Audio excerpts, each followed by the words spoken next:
Social media now playing a bigger role in the elections, but media practitioners warn the public should be on alert against disinformation. Stanley Gahete filed this report. If you happen to swipe on messages about candidates on your device, fact-check once, twice, even 3 times. A Senate hearing on campaign messaging and social media points out how disinformation has been spread widely through a sequence of instructions called algorithm. Misinformation or disinformation can be both positive messaging or negative messaging. Unfortunately, the trend persists despite the efforts that have gone into curbing disinformation. UP Professor Yvonne Chua says hate speech and praises online have been directed at 2 presidential aspirants based on research.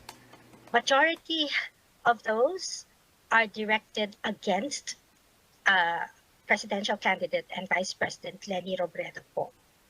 So marami po talaga. Every week po, she is the biggest victim of disinformation or negative messaging po.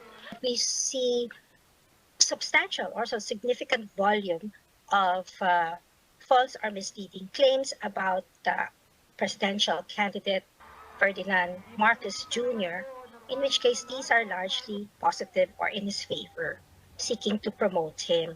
A separate research released by UP states information on Facebook, Twitter, and YouTube has resulted in the creation of different social media communities based on interest and election issues. By using a number of tools, researchers have found out that this information comes from related networks of social media accounts. It is the power to set agenda, to set trends, to set conversation topics. It's the conditions of the platform that makes us susceptible to manipulation. In the same hearing, columnist John Neri describes disinformation on social media as democratic erosion, and voters should be on alert against such content. Scholars like Cheryl Ruth Soriano and Fatima Gao have discovered the virtual infinity of quote-unquote fake news and other forms of disinformation and so-called gray content may actually be classifiable into just a handful of messaging themes. Society as a whole, the government included, has a responsibility to minimize the harm that social media platforms enable or cause. Media practitioners say stakeholders should unite against disinformation on social media by fact-checking information to help voters make an informed choice. Stanley Gahete, CNN Philippines.